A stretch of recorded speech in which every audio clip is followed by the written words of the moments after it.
अस्सलाम वालेकुम स्टूडेंट्स, मैं हूं हुज़ैफ़ा रफ़ी, आपका टीचर बायोलॉजी का। और जैसा कि आप जानते हैं हम यहां पे डिस्कस करेंगे बायोलॉजी। और आज का जो हमारा टॉपिक है वो हमारी जो है बायोलॉजी के डिवीज़न के बाद जो ब्रांचेस ऑफ बायोलॉजी थी कुछ उसमें हम बात करेंगे। तो वही हम मेंशन करते हैं यहाँ पे ब्रांचेस ऑफ बायोलॉजी। असल में बायोलॉजी के अंदर डिफरेंट फिर फील्ड्स आ जाती हैं आगे, जिसे हमने कंसर्न करना होता है, जिसे हमने देखना होता है। तो उसमें हम फिर देखते हैं कि हमने किस फील्ड में जाके कहाँ पे स्टडी करना है, उसे देखना है। मैडम ये चैट ऑन कर दीजिएगा। तो इधर हम ब्रांचेस जो हैं उसमें हमने 2-3 कल डिस्कशन की थी लास्ट टाइम। तो मॉर्फोलॉजी, एनाटॉमी, हिस्टोलॉजी एंड आपके पास थी फिजियोलॉजी, सॉरी सेल बायोलॉजी। तो इनको हम अब दोबारा से भी डिस्कस कर लेते हैं, थोड़ा सा गुज़श्ता से व्यवस्था जिसे कहते हैं कि पिछली चीज़ को साथ मिला के। और होपफुली आप लोगों ने भी रिवाइज़ किया होगा जो टॉपिक हमने लास्ट टाइम पढ़े हैं उसको भी। और ये जो आपकी ब्रांचेस हैं ये आपको शॉर्ट क्वेश्चन के तौर पर आते हैं मैक्सिमम, ज़्यादातर इसके चांस शॉर्ट क्वेश्चन के होते हैं कि इसमें शॉर्ट क्वेश्चन क्या बन रहा है, मतलब डिफ़ाइन मॉर्फोलॉजी या difference between morphology and anatomy, जो मतलब एक दूसरे के साथ रिलेट कर रही हैं या अपोजिट हैं directly. Difference between botany and zoology, ठीक है। मतलब ये इस तरह से करके आपको क्वेश्चन आ रहे होते हैं, ठीक है। तो सबसे पहले तो आपके लिए वही जो रोज़ाना होता है मैसेज कि होपफुली आप लोगों ने इस चीज़ को फॉलो किया होगा कि उन बच्चों तक हमारा ये मैसेज ज़रूर आपने कन्वे किया होगा, पहुँचाया होगा कि जहाँ तक हमारी आवाज़ नहीं पहुँच पाती, because this is a free of cost educational system for just you. सिर्फ आप लोगों के लिए है कि आप लोग इसे सीखें, इसे पढ़ें और नॉलेज गेन करें और अच्छे मार्क्स हासिल करें। हो सकता है हमारे बहुत सारे स्टूडेंट ऐसे हैं जिन्होंने हमसे इस सिस्टम के थ्रू एजुकेशन मतलब पढ़ा होता है, लेकिन थ्रू आउट लाइफ वो कभी हमें मिले ही ना। जस्ट बाय नेम वो हमें शायद जानते हो, लेकिन हम बाय नेम उन्हें जानते होंगे। एक नेम के तो बहुत सारे पर्सन होते हैं, गो के फिज़िकल इंटरेक्शन नहीं है, लेकिन फिर भी हमारा एक स्टूडेंट और टीचर का रिलेशन इतना स्ट्रॉन्ग है कि हम विदाउट एनी फिज़िकल मीडियम उसके ज़रिए के बगैर भी हम एजुकेशन जो है वो डिस्ट्रीब्यूट कर रहे हैं, इल्म को पहुंचा रहे हैं। मतलब मैं और बाकी तमाम टीचर भी यहाँ पे, और हमारा ये सिस्टम जो है ले जी। तो इसके साथ ही आपका भी ये फिर फ़र्ज़ बनता है, आपका ये राइट बनता है। ज़रा सोचने की बात है ना कि मतलब हम बहुत सारी चीज़ों को सब्सक्राइब कर रहे हैं, लाइक कर रहे हैं, व्हाट्सएप पे शेयर कर रहे हैं, कमेंट्स कर रहे हैं। हमें उस तरह की चीज़ को शेयर या करना चाहिए कुछ भी जिसका कोई बेनिफिट है इंसान के लिए, ह्यूमन बीइंग के लिए। हम इस दुनिया में किस लिए आए हैं? इंसानियत की खिदमत के लिए, अल्लाह को राज़ी करने के लिए। तो वो इंसानियत की खिदमत से ही होता है। आपने किसी एक इंसान से अच्छी बात बता दी, उसे उसका कोई अच्छा मशवरा दे दिया, उसे कोई अच्छी एडवाइस आपने बता दी, वो आपके लिए बेनिफिट्स हैं, ठीक है। तो अल्लाह ताला के हकूक़ जो हैं वो माफ़ हो सकते हैं अल्लाह अगर चाहे, लेकिन किसी बंदे के हकूक़ जो माफ़ नहीं हो सकते। खैर, now we are discussing about cell biology. इधर से हम स्टार्ट करते हैं। हिस्टोलॉजी जो है इसे हम कहते हैं स्टडी ऑफ टिश्यू, ठीक है। सिंपल हम यहाँ पे बात कर लेते हैं हिस्टोलॉजी। हिस्टोलॉजी में हम डिफरेंट काइंड के जो टिश्यूज़ हैं, जिस तरह मतलब हमारे एपिथेलियल स्किन का ऊपर वाला हिस्सा है, ये कहलाता है एपिथेलियल टिश्यूज़। तो इसको हम डिस्कस करते हैं एपिथेलियल टिश्यूज़ के हवाले से। तो ये हम बात कर रहे थे, तो वो हिस्टोलॉजी में हम डिस्कस करते हैं। तो इसके बाद हम बात कर लेते हैं, नेक्स्ट हमारे पास है जी physiology. The branch deal with the study, madam chat on कर दें। The branch of biology deal with the study and of the functioning of the different part of living organisms. Physiology में हम बात करेंगे एक बॉडी पार्ट, जिस तरह ये बाजू है ना, ये हमारी बॉडी के साथ किस तरह से अटैच है, attachment point, site of attachment, मतलब किस तरह से ये अटैच हुआ और इसका क्या एंगल है, ठीक है। फिज़िकली हम इसे देखेंगे कि क्या सिचुएशन इसके अंदर बन रही हैं, क्या सिचुएशन चल रही हैं कि जिसके साथ साथ ये चलता है, हमारा सिस्टम जो है वो वर्क कर रहा है, ठीक है। तो उसमें हम फिजियोलॉजी मतलब एक बॉडी का पार्ट दूसरे के साथ किस तरह, जैसे हमारा मेन है वर्टिब्रल कॉलम, बैकबोन, इसके साथ रिब्स लगी हुई हैं। अब इसके साथ ही हेड जो है वो लगा हुआ है, इसके साथ ही हमारी लेग्स लगी हुई हैं, इसके साथ हमारे बाजू, तो बेसिक वो है और साथ एसोसिएटेड स्ट्रक्चर्स ये हैं। इन सब को हम डिस्कस करेंगे फिजियोलॉजी के। नेक्स्ट हमारे पास जेनेटिक्स।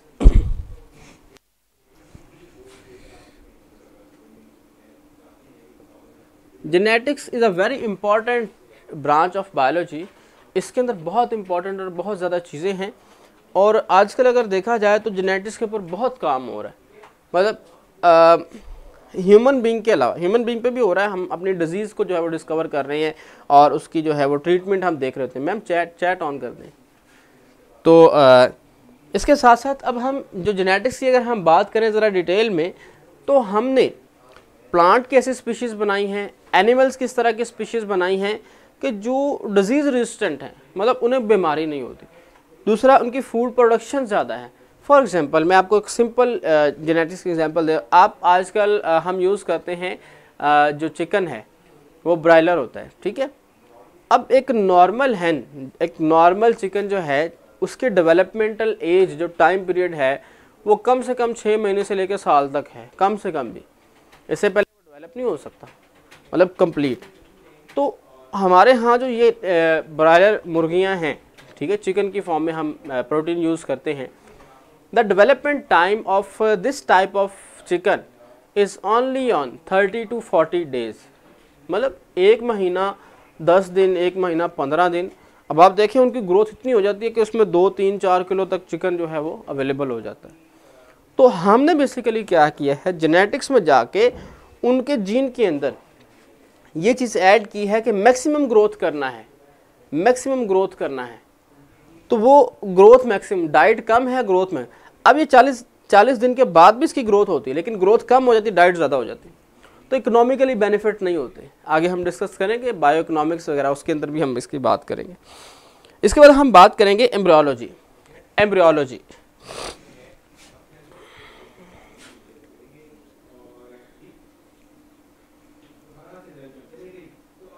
एम्ब्रियोलॉजी जो है, स्टडी ऑफ एम्ब्रियो।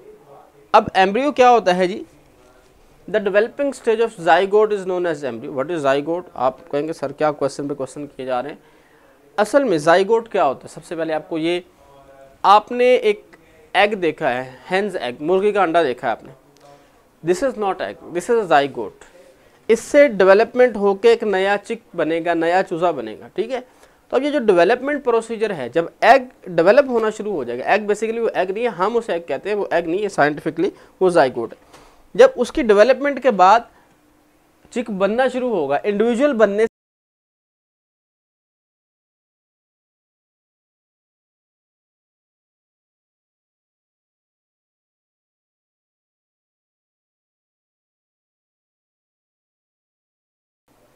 जी। तो स्टूडेंट्स वेलकम बैक। कुछ इशू था थोड़ा सा हमारा प्रॉब्लम सिस्टम का, तो उसकी वजह से campus.pk पे हम डायरेक्ट नहीं आ सके थे। तो अब तमाम बच्चों को, स्टूडेंट्स को वेलकम करते हैं, और जो स्टूडेंट्स हमें लाइव देख रहे हैं उन्हें क्वेश्चनिंग भी कर सकते हैं और ईच एंड एवरीथिंग हम उनसे डिस्कस कर सकते हैं। तो बाकी बच्चे भी जो यूट्यूब पे या फेसबुक पे हमें देख रहे हैं वो campus.pk पे आ सकते हैं दोबारा से, ठीक है। जी अल्हम्दुलिल्लाह मैं ठीक हूँ। नजमुल फला वालेकुम अस्सलाम, गनवा वालेकुम अस्सलाम, मरियम वालेकुम अस्सलाम। बहुत सारे बच्चों को इकट्ठा वालेकुम अस्सलाम। जीते रहो, अच्छा पढ़ो, अच्छा रिजल्ट। तो अपने पेरेंट्स की खिदमत करें, अपने टीचर्स की खिदमत, ये दुआएं हैं आपके लिए हमारी तरफ से, विदाउट एनी वो आप बेनिफिट्स या कोई भी। हमारी स्ट्रगल, हमारा नॉलेज, हमारी दुआएं आप लोगों के लिए, ठीक है। खैर हम बात कर रहे थे, नेक्स्ट हम इससे आगे चलते हैं। हमारे पास जो है एम्ब्रियोलॉजी के बाद टेक्सोनॉमी। टेक्सोनॉमी क्या होता है जी? दो इसके अंदर, आयशा वालेकुम अस्सलाम, महनूर, आतिफ, आवाज़ नहीं आ रही, आतिफ का मसला है, आवाज़ नहीं आ रही जी। हमारी मैनेजमेंट टीम में से देख लेती है, आवाज़ का जो इशू है उसे ठीक कर लिया जाता है, ठीक है। बाकी बच्चों को वालेकुम अस्सलाम। अच्छा जी, हम बात कर रहे थे टेक्सोनॉमी की। एम्ब्रियोलॉजी दोबारा बता देता हूँ थोड़ा सा, बच्चे जिन्होंने हमें अभी ज्वाइन किया है। एम्ब्रियोलॉजी क्या है? Study of embryo. The developing stage of zygote is known as embryo. Basically जब कोई भी नया जानदार बनता है वो एक सेल से डेवलप होकर बनता है। वो पहले एक सेल जो होता है ना, ये एक सेल है, तो एक सेल से ये दो में डिवाइड होगा। एक सेल है तब तक वो जाइगोट है, ये जाइगोट है। एक सेल में दो में डिवाइड हो गया, दो से चार में हो गया, चार से 5 में हो गया, 8 में हो गया, 12 में, तो देन डेवलपिंग स्टेज ऑफ ये सेल बन रहे हैं। डेवलपिंग स्टेज ऑफ जाइगोट जो है उसे हम क्या कहेंगे, दिस इज एम्ब्रियोलॉजी, इसी एम्ब्रियो होता है। तो study of embryo is known as embryology. Human के केस में, ठीक है, वालेकुम अस्सलाम अनफाल और Zainab, naming and classification, very good, I think you are the previous student. देखते हैं, चलें अब बेसिकली तो टेस्ट होगा तो फिर पता चलेगा। हिस्टोलॉजी दोबारा बता देते हैं बेटे, ठीक है, इस तरह मुझे बताया करें, मैं आपको रिपीट कर दूंगा। देखें असल पता क्या होता है आप लोग हैं 9th क्लास के स्टूडेंट, मेरे माइंड में ये है कि you all are the students of 9th class. बात है बड़े गौर से सुनने की, मैंने आपको जो पढ़ाना है वो 8 क्लास की साइंस से ऊपर पढ़ाना है, उससे आगे लेके चलना है। अब असल में रियलिटी में बैक द पेज क्या होता है आपके पास, सजाद वीडियो स्टार्ट हो रही, ठीक है, अच्छा जी। अब हो क्या रहा है बेसिकली, मुझे होता है कि आप लोग जब क्वेश्चनिंग नहीं करते। अब देखिए आपने 8 क्लास पढ़ी है, कुछ बच्चों ने पढ़ी है, कुछ ने नहीं पढ़ी, कुछ ने कुछ टॉपिक स्किप किए हैं, किसी ने उस टॉपिक पर छुट्टी कर ली जो हम डिस्कस कर रहे हैं, किसी ने चैप्टर पढ़े हैं, किसी ने भूल गए, किसी ने एकेडमी वाले ने पढ़ाए नहीं पढ़ाए, एट्सेट्रा, डिफरेंट प्रॉब्लम। अब मुझे नहीं पता कि आपको ये चीज़ आती है या नहीं आती, मैंने तो अपने लेवल से पढ़ा है, क्योंकि हम ज़्यादा डेप्थ में जाएंगे तो सिलेबस ही बहुत लेंथी है, वो तो कंप्लीट नहीं होगा। तो आपने वहाँ पे मुझे इंटरप्ट करना है, वहाँ पे मुझे बताना है sir this thing need more explanation, इस चीज़ की ज़्यादा एक्सप्लेनेशन की ज़रूरत है। तो उस चीज़ को मैं बेसिक से बता दूंगा, मतलब शुरू से, ताकि आप उसे समझ लें, कॉन्सेप्ट डेवलप हो जाए, कॉन्सेप्ट होना चाहिए आपके पास, ठीक है। लाइबा वीडियो स्टार्ट, जी ठीक है, कॉन्सेप्ट आपका होना चाहिए, तो इसलिए कॉन्सेप्ट डेवलप करें। जहाँ पे आपको क्वेश्चन आए, कोई भी चीज़ आए, तो वहाँ पे आपने जो है वो मुझे बता देना है। मैम ये नीचे कर दीजिएगा चैट, ठीक है। एंड तो हम बात कर लेते हैं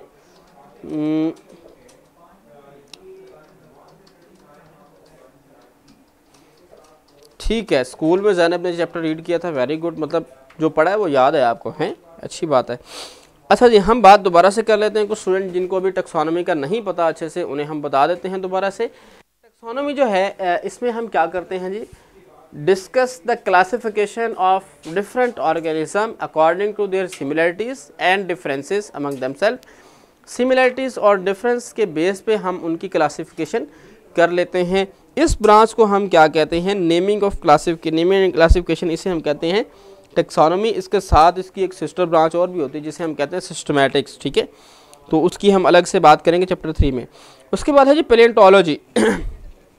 पैलियोंटोलॉजी है study of fossils. What are fossils या what do you know about fossils, ठीक है। फोसल किसे कहते हैं बेसिकली, जी बच्चे एक बात आपको मैं बताता चलूँ, जिन बच्चों का लेक्चर थोड़ा सा मिसिंग है या कुछ भी इशू है, ये लेक्चर रिकॉर्डेड होते हैं और यूट्यूब के ऊपर ये लेक्चर एज सच हर दिन के लेक्चर वहाँ पर भी मौजूद होते हैं, और campus.pk की साइट पर जहाँ पे आपने लॉगिन किया है यहाँ पे भी प्रीवियस लेक्चर्स मौजूद होते हैं। इन केस आपने छुट्टी कर ली है या आप नहीं टाइम पे सुन पाए या इंटरप्ट है या वट एवर कोई प्रॉब्लम है, तो वो वहाँ पे आपको लेक्चर मिल सकता है, तो वहाँ पे आप दोबारा से उसे देख सकते हैं, ठीक है। तो ठीक है जी, Mohammed I have also read it, very good. अच्छा जी, तो उसे आप दोबारा से वहाँ देख सकते हैं, लेकिन उसमें फिर एक इशू है कि आपको अगर कोई प्रॉब्लम है, कहीं कोई क्वेश्चन राइज होता है, तो आप क्वेश्चनिंग नहीं कर सकते। क्वेश्चनिंग जो है वो जस्ट लाइव लेक्चर में होगा, जो अब चल रहा है वो सारा टाइम पीरियड और शेड्यूल आपके पास है कि लाइव लेक्चर कितने बजे से कितने बजे तक होता है, ठीक है जी। तो इसके बाद हम बात करते हैं पैलियोंटोलॉजी की, the study of fossils. Fossils are basically extinct remaining of extinct organism, जो जानदार ख़त्म हो जाते हैं, उनकी जो बाकियात बच जाती हैं। फॉर एग्जांपल बोन होती है मैक्सिमम। अब आपने सुना होगा, पढ़ा होगा, कोई जोरासिक नाम की आपने मूवी भी शायद देखी हो तो उसके अंदर, हाँ जी बिल्कुल ठीक आतिफ, तो उसके अंदर जोरासिक एक वो ईरा है, जोरासिक ईरा है, जोरासिक टाइम पीरियड है, जिसके अंदर डायनासोर काफ़ी ज़्यादा थे। अब वो डायनासोर जो है उसकी कोई बोन मिलती है तो साइंटिस्ट पता चला लेते हैं जी ये इतने हज़ार साल पुरानी है, ये जी इतने हज़ार साल पुरानी है, ये ऐसे है, ऐसे हुए थे, ऐसे, उनकी बेस पे फिर हम फिज़िकली स्ट्रक्चर बना के तो वो सारा एनिमेशन वो कर लेते हैं, ठीक है। असल हमें नहीं उसमें अवेलेबल ही नहीं है वो, ठीक है। तो इसके बाद सर बोर्ड पर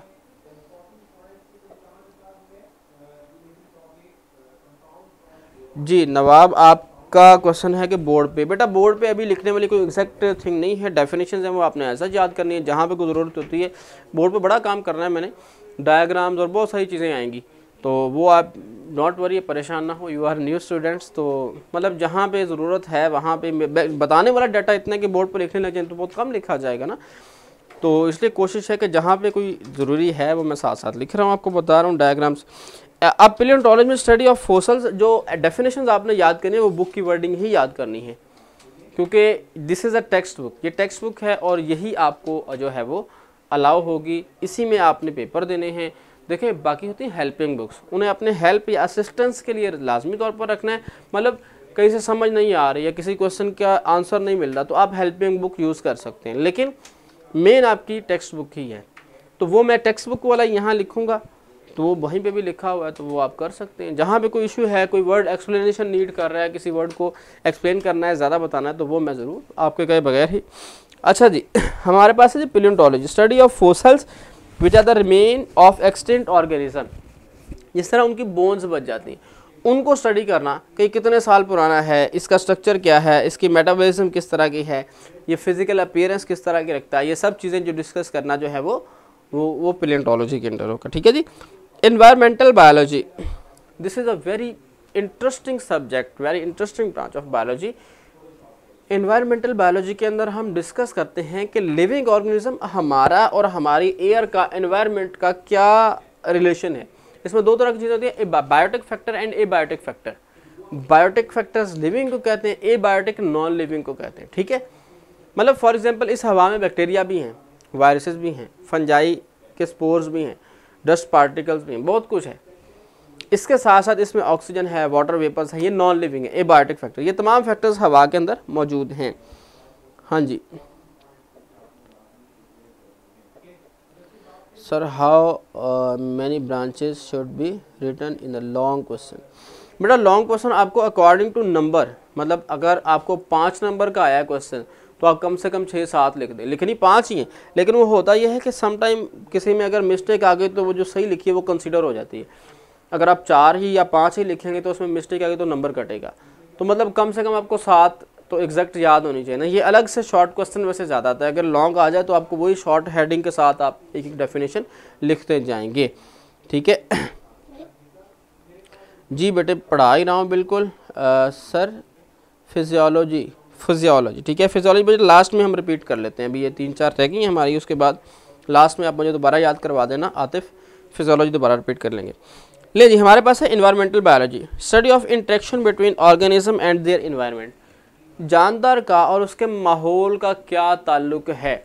फॉर एग्जांपल हमने लास्ट टाइम पे बात की थी, इससे फर्दर भी हम करेंगे।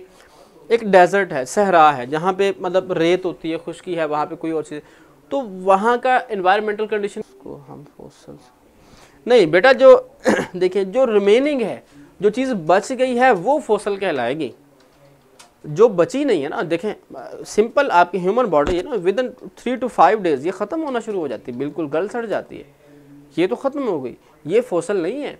फोसल वो है जो बच गया है और अब वैसे ही रहेगा। हमारी हड्डियाँ जो हैं, बोन जो हैं, सऊदी अरब के अंदर एक कब्रिस्तान है, उसका नाम है जन्नतुल बकी, वहाँ पे हर मेरे ख्याल 5 साल बाद या कुछ टाइम पीरियड है, उस टाइम पीरियड के बाद वहाँ पे वो सारी कब्रें ख़त्म करके हड्डियाँ जो हैं वो निकाल के समंदर में बहा देते हैं, वहाँ पर फिर दोबारा नई कब्रें बनती। वो जो बोन्स रह गई हैं ना बाकी, उन्हें हम कहते हैं these are fossils of human being. इसी तरह फोसल्स ऑफ डायनासोर हमें मिले हैं। ठीक है, function of different part of the living organism. ठीक है बच्चे, आप लोग आपस में ना पढ़ाना शुरू करें एक दूसरे को, बेहतर होगा कि मेरी बात सुन लें, तो वो आई थिंक दैट के मैं ये समझता हूँ कि मेरी बात ज़्यादा इम्पोर्टेंट है आप सब के दरमियान। जब लेक्चर है तो आप लेक्चर सुने, बाद में ठीक है फिर आप डिस्कस कर लेंगे, उससे अलग चीज़ है। ठीक हाँ जी, सैयदा ज़ैनब वीडियो स्टक, ठीक है देख लेते हैं इसे, हमारी टेक्निकल टीम देख लेती है। तो इसके बाद हम बात करें इन्वायरमेंटल बायोलॉजी की, तो उसमें क्या है, इन्वायरमेंट और हमारा रिलेशन।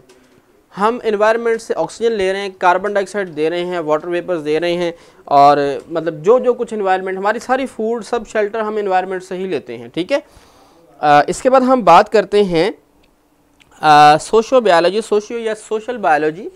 सोशल बायोलॉजी के अंदर हम डिस्कस करते हैं social behaviour of animals. Social behaviour क्या होता है, एक जानदार का दूसरे के साथ इंटरेक्शन क्या है, इसे हम कहते हैं this is the social behaviour.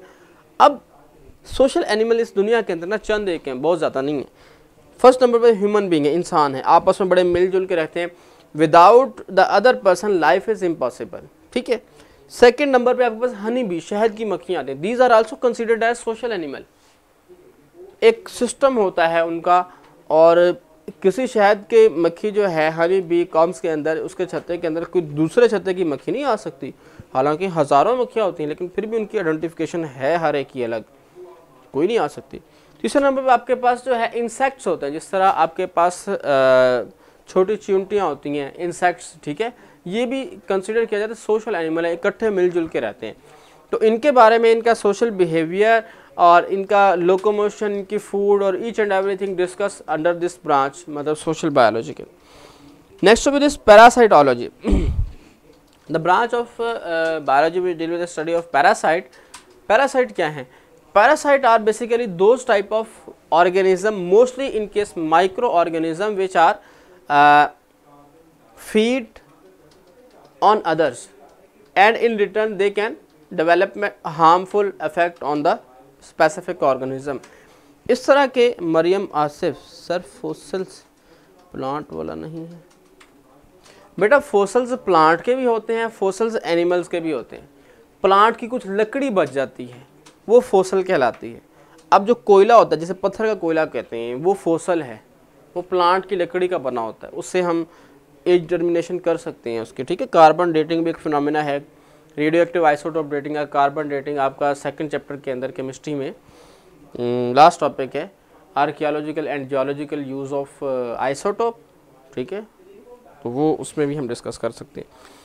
तो हम बात करें पैरासाइटोलॉजी। पैरासाइट सिंपल एक एग्जांपल जो है वो आपके जो लीचीज़ होती हैं, लीच होती है, ठीक है, वो ब्लड सक करती है। इसके अलावा कुछ इंसेक्ट होते हैं जो हमारी बॉडी के ऊपर या जानवरों के ऊपर स्पेसिफिकली ज़्यादा होते हैं, वो वहाँ से ब्लड सक करते हैं, उसके ऊपर रहते भी हैं, फूड शेल्टर भी उससे रहते हैं, और इन रिटर्न उसमें डिजीज़ काज करते हैं, कोई हार्मफुल इफेक्ट करते हैं, ठीक है। तो बेटे आपके पास बुक नहीं है, अगर बुक नहीं है तो बुक आप परचेज़ कर लें, तो इसका तो इशू नहीं है आपको, ठीक है। अच्छा जी, इसके बाद हम बात करें पैरासाइट और पैरासाइट्स एंड होस्ट, ये दो चीज़ें हैं, ये पैरासाइट की डेफिनेशन है, और इधर पैरासाइट की पैरासाइटोलॉजी की डेफिनेशन है, ठीक है। तो ये दोनों आपको मिल गए, जिसकी वजह से आप कह रहे हैं। बायोटेक्नोलॉजी जो लिखने वाली होगी वो मैं लाजमी तौर पर आपको लिखवा दूंगा, डोंट वरी, ठीक है। उसके बाद है जी biotechnology. Biotechnology is also an important discipline in biology. Biology के अंदर बहुत इंपॉर्टेंट डिसिप्लिन है। बायोटेक्नोलॉजी के अंदर we can use micro organism for the benefits of human being and the welfare of mankind. For example, हम आप sugar के patient आप देखते हैं, समटाइम कोई ज़्यादा इफेक्ट हो जाए तो वो इंसुलिन लगाते हैं, इंसुलिन। अब वो इंसुलिन जो प्रोड्यूस होती है ना, वो बैक्टीरिया से प्रोड्यूस होती है।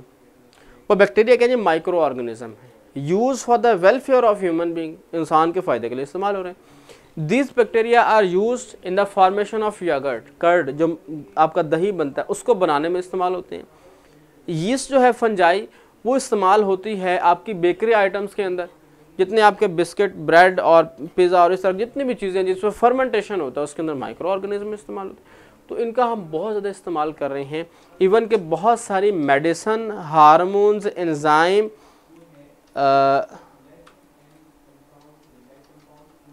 तो बेटा सिंध का आपका फिर सिलेबस भी शायद कुछ डिफरेंट हो। आप ऐसा करें साजिद, मुझसे ना इनबॉक्स में रब्ता कर लें, तो मैं कोशिश करूंगा आपकी बुक भी देख लूँ, अगर थोड़ा सा डिफरेंस है तो फिर देखते हैं, उससे डिस्कस कर लेते हैं, तो आपको इंशाल्लाह करवाएंगे कुछ ना कुछ, ठीक है।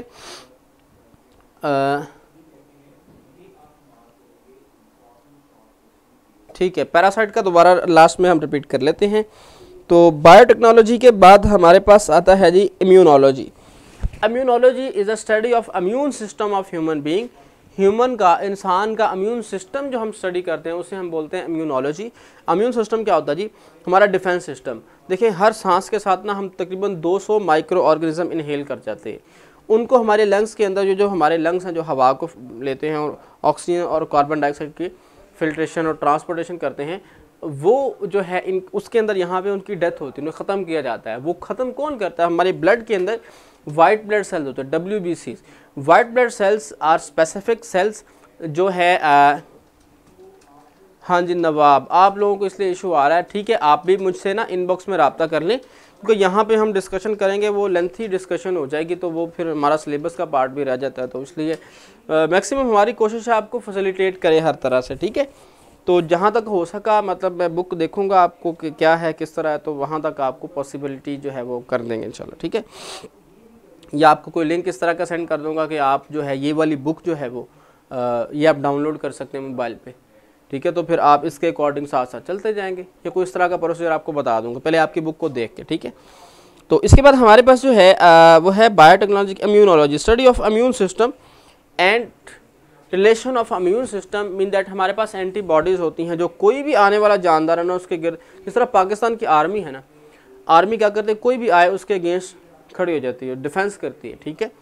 तो इस तरह हमारा इम्यून उसकी स्टडी जब हम करते हैं कि किस जानदार पे क्या इफेक्ट करती है। अब हमारा इम्यून सिस्टम कोरोना वायरस के अगेंस्ट 0 है, डेंगू वायरस के अगेंस्ट, लेकिन अगर हम इसको डेवलप करें तो ये उसको ख़त्म कर देता है, इवन के मेडिसिन कोई नहीं ख़त्म कर पाए। Next to be this entomology, study of insect. Insect के बारे में आर्थ्रोपोड्स बोलते हैं इंसेक्ट्स को। आर्थ्रोपोड का मतलब होता है जोड़दार टांगों वाले, जिनकी टांगें छोटी छोटी जोड़दार होती हैं इस तरह करके, उन्हें हम कहते हैं आर्थ्रोपोड। आर्थ्रोपोड को जब हम डिस्कस करते हैं, this is considered as entomology. Pharmacology, the study of drug and their effect on the system of human body. Drugs का मतलब होता है मेडिसिन। ये ड्रग्स वो नहीं है नशे वाली, ये मतलब और हैं माइक्रो ऑर्गेनिज्म एयर में होते हैं। जी बिल्कुल बेटा, एयर में बहुत सारे माइक्रो ऑर्गेनिजम्स होते हैं। माइक्रो का मतलब होता है छोटे, वो नज़र नहीं आते, वो माइक्रोस्कोप से नज़र आते हैं, सिंपल आई से नज़र, इसलिए हमें फील ही नहीं होता। हवा में मौजूद होते हैं, बहुत सारे होते हैं। ये भी अल्लाह की एक नेमत है कि हमें माइक्रो ऑर्गेनिज्म नज़र नहीं आते। अगर नज़र आते हम तो सांस नहीं ले सकते थे, हम तो सांस नहीं ले सकते थे, ठीक है ना। तो pharmacology, study of medicine and their effect on human body, human system, ठीक है, अगेंस्ट इन्वेडिंग। इन्वेडिंग कहते हैं अंदर आने वाले, जो ऐड हो जाते हैं विदाउट परमिशन। हम सांस तो ले रहे हैं ना, हमारे अंदर बैक्टीरिया की ज़रूरत तो नहीं है, लेकिन वो ऐड हो गए, उसके वो इन्वेडिंग ऑर्गेनिज्म कहलाएंगे, ठीक है। ले जी बच्चे, हम बात कर लेते हैं, एक फिजियोलॉजी की आई थी और एक दोबारा मुझे बच्चे बता दें कि जो रिवीजन के लिए कह रहे हैं कि ये रिवाइज करें। फिजियोलॉजी जो है ना, उसे हम कहते हैं कि डिस्कशन ऑफ ह्यूमन बॉडी, मतलब जिस तरह ह्यूमन बॉडी है, कोई भी एक जानदार का एक हिस्से का दूसरे हिस्से से क्या रिलेशन है। बाजू है इस तरह मूव करता है, टांगे हैं मूव कर, लोकोमोशन काम करती हैं, ठीक है। फिजिकली जब हम बॉडी की फिजिकल स्ट्रक्चर और उसकी मोशन को स्टडी करते हैं तो ये कहलाती है फिजियोलॉजी। इसके अंदर जो है वो आर्थोपेडिक सर्जन जो होते हैं वो भी काम कर रहे होते हैं, फिजिशियन एक और होते हैं वो भी काम कर रहे होते हैं। तो ये फिजियोलॉजी को हम डिस्कस कर रहे होते हैं कि एक हिस्से का दूसरे हिस्से से क्या रिलेशन है, किस तरह से वो वर्किंग कर रहा है। इसमें फिजिक्स के प्रिंसिपल काफ़ी ज़्यादा यूज़ होते हैं। ड्रग्स और मेडिसिन में क्या फ़र्क है, ये 10th क्लास का लास्ट चैप्टर वहाँ डिस्कस करेंगे। अच्छा जी, जी बच्चे बिल्कुल याद करना है। पैरासाइटोलॉजी, जी ठीक है, पैरासाइटोलॉजी बता देते हैं जैनब के लिए। Parasitology, the study of parasite and interaction of parasite with host. For example, हमारे स्टमक के अंदर ना एक होते हैं जिसे हम कहते हैं राउंड वर्म, एक होते हैं फ्लैट वर्म, एक होता है राउंड। बच्चों में होते हैं ज़्यादातर, जैसे कि पेट के कीड़े, वो स्टमक में रहते हैं। बच्चे को जो फूड खिलाते हैं वो खा पी जाते हैं, बच्चा वीक हो जाता है, ग्रोथ नहीं होती प्रॉपर, क्योंकि फूड तो वो खाई जा रहे हैं। वो पैरासाइट है, आपकी बॉडी में रह भी रहा है, आपसे शेल्टर का मतलब होता है हिफाजत या रहने की जगह, और फूड भी ले रहा है, इन रिटर्न आपको नुकसान पहुंचा रहा है, ये पैरासाइट है। इसकी जब डिस्कशन करते हैं तो ये पैरासाइटोलॉजी थी, ठीक है। नेक्स्ट हमारे पास ये cell biology, study of cell and the structure of cell. एक सेल हम बनाएंगे, चैप्टर 4 हमारा कंप्लीट सेल है। न्यूक्लियस होता है, न्यूक्लियोलस होता है, mitochondria, other organelles, Golgi apparatus इधर बन जाएंगे, ठीक है, इस तरह करके। उसके बाद लाइसोसोम है, उसके बाद रफ एंडोप्लाज्मिक रेटिकुलम है, डिफरेंट ऑर्गेनेलिस के अंदर बन जाएंगे। तो जब इसके तमाम, एक सेल जो है ना बेसिक यूनिट है हमारी लाइफ का। तो जिस तरह इस बिल्डिंग का बेसिक यूनिट क्या है जी, ब्रिक्स है, ईंट है, ईंट को हम रिपीट करते हैं तो बिल्डिंग बन जाती है, बेसिक यूनिट हुआ ना। तो इसी तरह सेल जो है, this is the basic unit of life, basic unit जो है वो लाइफ का वो सेल है। तो सेल हम बार बार रिपीट करते रहते हैं तो वो पूरा एक ह्यूमन बॉडी या पूरा जानदार बन जाता है। ठीक है, तो जी बच्चे आज के लेक्चर का हमारा टाइम भी काफ़ी हद तक हो गया है, कुछ ऊपर भी हो गया है। खैर जी बेटे लाइबा वो याद करना है, ये याद करना है, ये डेफिनेशंस है सिंपल। ये एमसीक्यूज भी आ जाती हैं, शॉर्ट क्वेश्चन भी आ सकता है, लॉन्ग क्वेश्चन भी। एमसीक्यूज शॉर्ट क्वेश्चन तो मस्ट है ना, लॉन्ग क्वेश्चन समटाइम आ जाता समटाइम नहीं आता, इसलिए इसे आपने याद करना होगा। ठीक है, तो बच्चे सब बच्चे तमाम बच्चे कोशिश मैंने की है कि आपको समझा दिया जाए। ठीक है, तो ये बेटे आपने याद करना है। आई थिंक आप जो है वो मैसेज ज़रा लेट पहुंच रहा है। तो जी ठीक है, आज के लेक्चर का टाइम ख़त्म हुआ। कल तक के लिए मुझे इजाज़त दिए, कल इंशाल्लाह फिर बताएंगे आपको, फिर पढ़ेंगे। तो कल तक के लिए अल्लाह हाफिज़।